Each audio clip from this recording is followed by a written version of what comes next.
Barbara Lee, and I'm here to support all these fabulous women who I want to have run for office. So we're going to build a New Girls Network and change politics for Massachusetts. But please welcome the Lieutenant Governor of the Commonwealth, Tim Murray.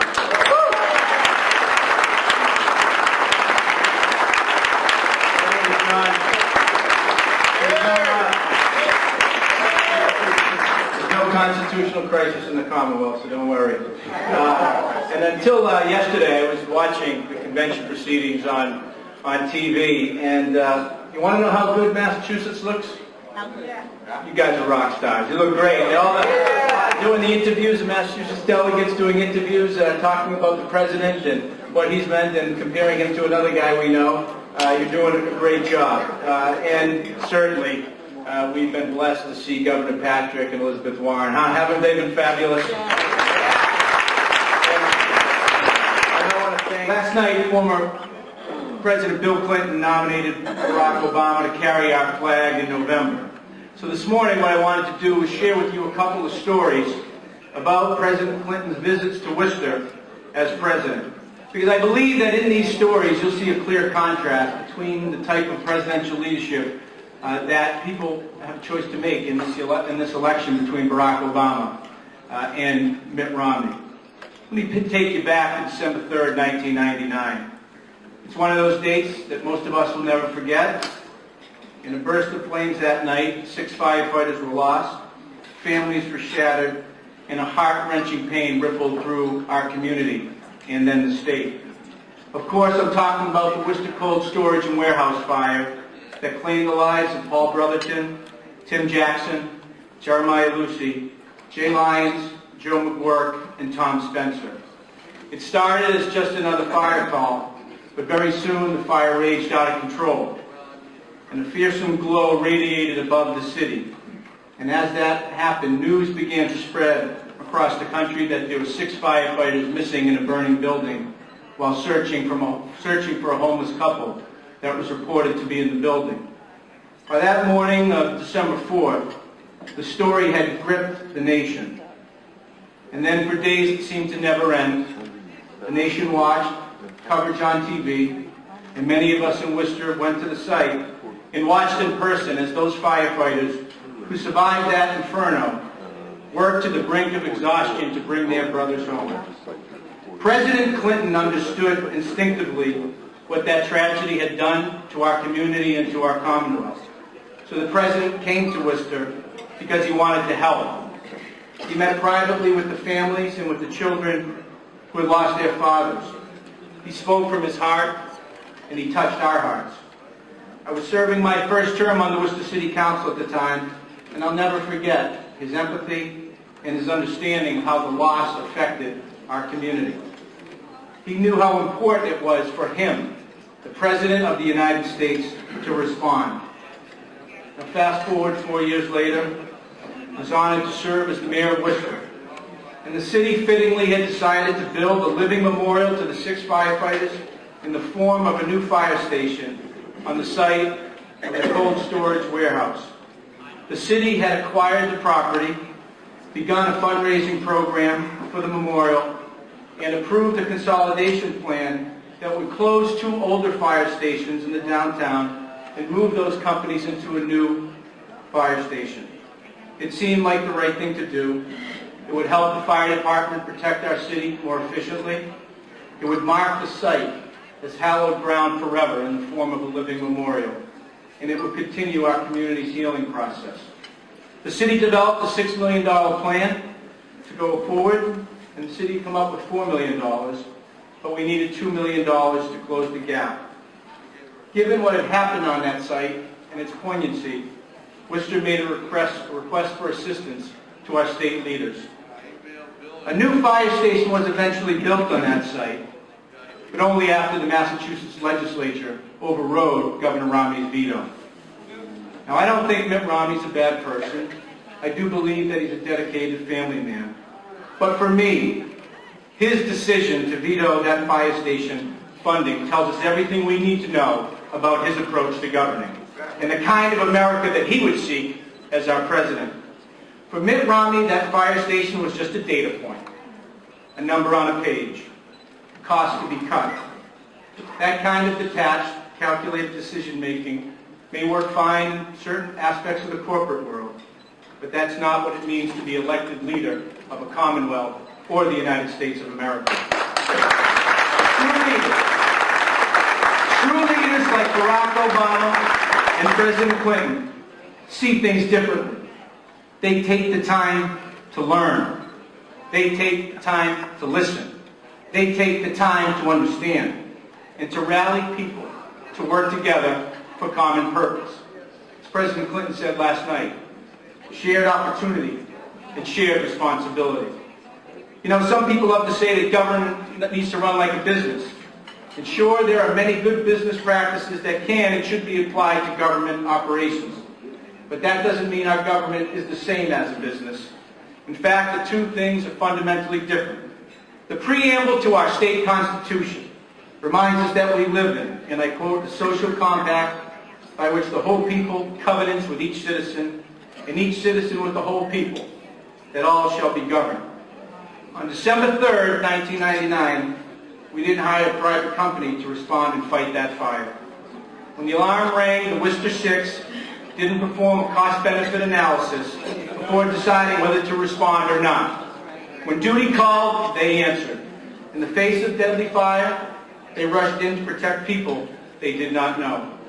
Not rich and powerful people, but a homeless couple clinging to the fringes of society who were believed to be in that building. President Obama, like former President Clinton, understands the power of the sacrifice these firefighters made and people like them. Sadly, Mitt Romney did not, and that makes all the difference. Like Governor Patrick, President Obama believes our elected leaders must help build a better America by investing in education, in healthcare, in infrastructure, in growing our innovation economy, as we have done in Massachusetts successfully. And always remembering to take the time to listen to those who you lead. Please welcome Senator John Kerry. All right.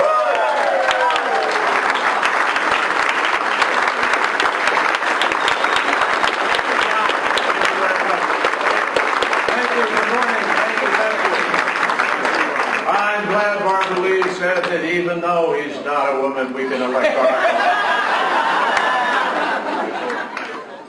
Can't tell you how much she has made a difference. And I will just say to you, I don't want to divide things by gender, et cetera, but the cause she is on is correct, and the difference that the Democratic women senators have made, and some of the Republican senators. We will miss Olympia Snowe enormously. She's a terrific senator. And I hate to think that the reason she is leaving the United States Senate is because she just got tired of the orthodoxy police in her caucus, who would beat her up and beat her up and beat her up because she had a view about how you compromise and how you make things happen in America.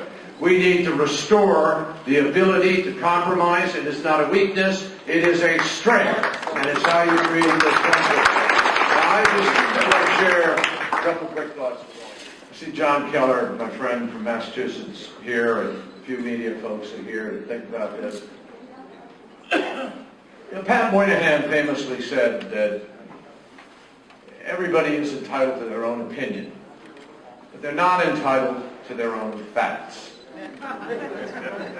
But what is happening in America because of Citizens United is that some 17 people, and 3 or 4 of them contributing maybe 50% of it, are in fact producing their own facts. There are 6,000 peer-reviewed studies that tell us that climate change is happening and what it is doing to the world. Not one. Not one. 0. To the contrary. Don't they have at least a responsibility to produce some analysis that suggests why we shouldn't take the precautionary principle and do what we need to do to reduce the effects before they become disastrous? I mean, you think about this. Science. We have people who scoff at science. There was a ripple of laughter in the Republican convention in Tampa when Mitt Romney scoffed at the President of the United States for wanting to stop the rise of the oceans. We need to respect science and respect facts, and people in public life need to do their honest best in order to be able to forge policies that work for everybody, without regard to ideology, without regard to Republican, Democrat, liberal, conservative, but what is in the best interest of the American people and what will solve some of these intractable problems that we're staring at in the most dramatic way possible. And notwithstanding the Mayan calendar that says the world will end in December, we're here to go on for the next 4 years and make a difference. Because we believe in that. I'm going to go a little bit further. I want to get really granular for a minute. Law of the Sea. A lot of you probably don't know much about it. Most Americans don't know much about the law of the sea, and there's no reason you would or should. Been around for 30 years. Richard Nixon was the first person to conceive of it. Our Elliot Richardson negotiated it. Ronald Reagan didn't quite like the way it came out, so he renegotiated it. Ronald Reagan renegotiated it. And he renegotiated it in a way that gave the United States all the advantages. Because of the way he negotiated, we get a veto. No other country has a veto in its management. And what it does is allow the United States, and this is sort of esoteric in a sense, because a lot of people, it's not everyday life for everybody, but it is everyday life for everybody. Because the impact of it is going to have a profound effect on America's competitiveness, on our ability to be able to create the jobs of the future. 90% of the world's rare earth minerals that go into our missile defense systems, go into our communications equipment, go into your smartphones and all of our computers, 90% of them come from China. They control the market. You think America is safe because of that? No, obviously. But the only thing we have to do is go under the sea and start to mine it. Lockheed Martin wants to go under the sea and mine it. The Chamber of Commerce, excuse me, the Chamber of Commerce supports. The Chamber of Commerce supports. No, I'm fine. The Chamber of Commerce supports this, and the environment community supports this. All of the oil and gas industry, BP, Exxon, Chevron,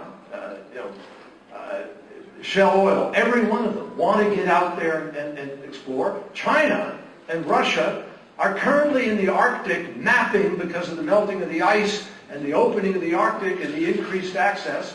We could double the sovereignty of the United States of America because of the Guam, the Marianas, the Aleutians, the amount of ocean floor available to our exclusive exploitation doubles the amount of land America would have control over, though half of it's under the sea.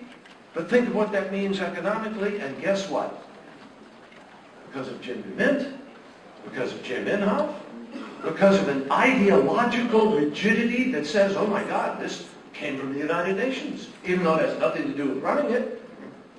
They have summoned up 34 senators to say, we're not going to succumb and give up our sovereignty and allow this to happen. And even the Chamber of Commerce can't move these people. That's what happened in every effort we made to reduce the budget. I served on the super committee. I know what that negotiation was to get a $4 trillion deal. I put the deal in front of them on the last day. I said, let's do something for the country. Let's compromise. Let's delay the issue of the Bush tax cuts, which is what they were fighting about. I said, let the election, let the American people decide the Bush tax cuts. Let's not you win, we won't win. We'll just delay the decision until December, which is 3 months from now, and we will give you expedited procedure, no filibuster. You get an automatic vote on a 25% tax rate for corporations, revenue neutral, and we can repatriate the $2 trillion that come from abroad. Thank you, Charles. That come from abroad, get America moving again, and we will say to the tax committees, the top tax rate in America will be 34% for individuals, and we'll get rid of the loopholes and make it fair and flatter and simpler. And America wins because we avoid a sequester and we all walk out of here and the Congress has done something for the American people. That's what we ought to do. As you know, it didn't happen. You want to know why it didn't happen? because I heard United States senators, friends of mine, I won't reveal who they are, on the Republican side say to me, well, we got this Grover Norquist problem. People signed the pledge. We can't break the pledge. We just, we're frozen. Our guys are afraid they're going to be primary. And you know how that letter of 34 senators got put together? A couple of senators unnamed walked around the floor and said, hey, you don't want to wind up like Dick Lugar, do you? We're going to run a primary against you. You don't want to be Bob Bennett. You don't want to be Arlen Specter. You better toe the line. Folks, that's what's at risk here. Grover Norquist said, we don't care who's president in our group. Doesn't matter who's elected, as long as they got 5 digits on their hand and they can sign anything that we send them. Well, we got news for you. We have an agenda. Barack Obama is fixing this country. We have come back from a precipice. We've created more jobs. We're building the nation. And we need 4 more years, as President Clinton so eloquently said last night, to get the job done. That's what this is about. We have an opportunity to elect an outstanding United States Senator who can be part of the team. I want to stay as chairman of a committee, not back to ranking member. I want Harry Reid there ready to fight as majority leader. We need Elizabeth Warren. Get the job done. Thank you, and God bless America.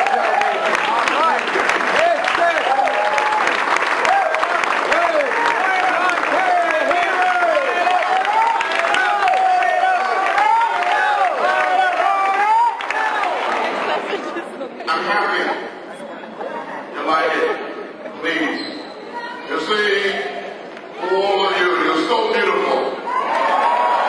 But you're more than beautiful, you're powerful. That's right. You must use your power for good.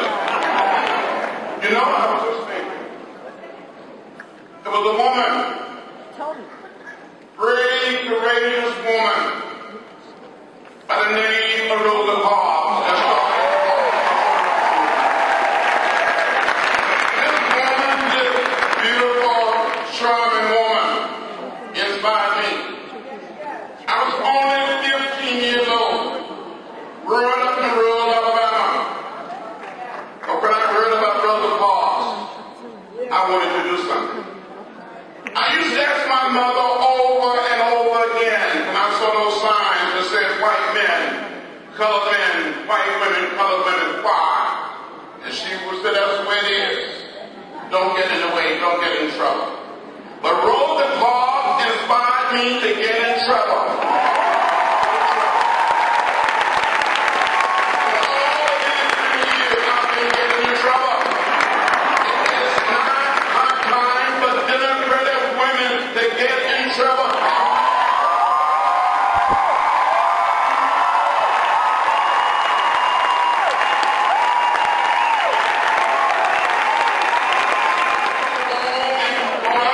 Against discrimination, race,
I want you to be sitting.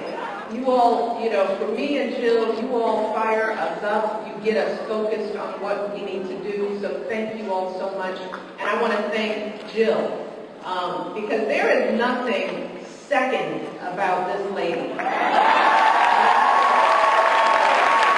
See all my good women out there. Thank you guys for being here. Thank you for working so hard and fighting the good fight every single day. Thank you guys. I don't know about all of you, but I think we have had a pretty amazing week here.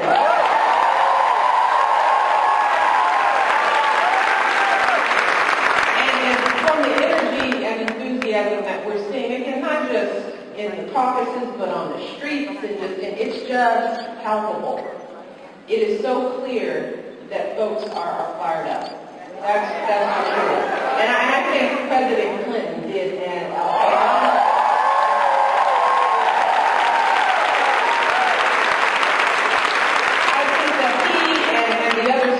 Once again reminded us of the values and vision that we all share. That's all we've been talking about, right? The values we're talking about are ones that we all hold dear. Hard work should be rewarded. That's how we were raised. That everyone in this country has something special and valuable to contribute. And that we should all have a fair chance to succeed if we're willing to put that work in, which we are. And today, I want to thank all of you, and so many more. We've got cameras, and there are women all over this country who are doing that work, playing that critical role in making that vision a reality. Because we have to work for that vision, women. It doesn't happen. I want to thank you for everything that you've been doing every day to lift up our communities and to move this country forward and make sure that all of our children have opportunities worthy of their promise, right? And whether it's investing in our schools, whether it's signing the Lilly Ledbetter Act to help women get equal pay for their work, whether it's passing health reform so that all of our families can get the care they deserve. My husband and his partner Joe Biden have had our backs as women every single day.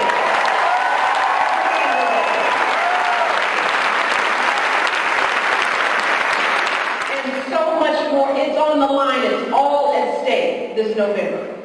All those gains, all that struggle can be gone.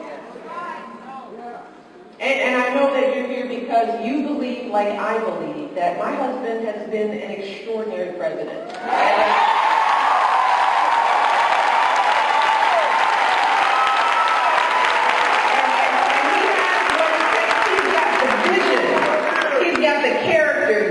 The judgment, the courage, the experience to keep moving this country forward for 4 more years. 4 more years.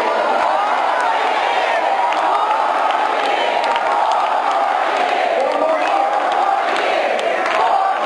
Because all elections in this country are close. Let's just not forget that. They're always close.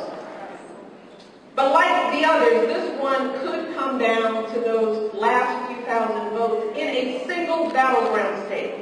So let's put this in perspective. Let's think back to 2008. Wonderful victory, right? Yes. Back then, we won Florida by about 236,000 votes. Now, and while that might sound like a lot, understand that that was just 36 votes per precinct in that state. 36 people in a precinct. That's how these numbers shake out. And if you think that's close, don't forget that we won North Carolina by just 14,000 votes. Now that's just 5 votes per precinct. Do you understand what I'm getting at? Do you understand how real these numbers, how doable that is? So let me just ask you, do you understand the charge? Are you feeling fired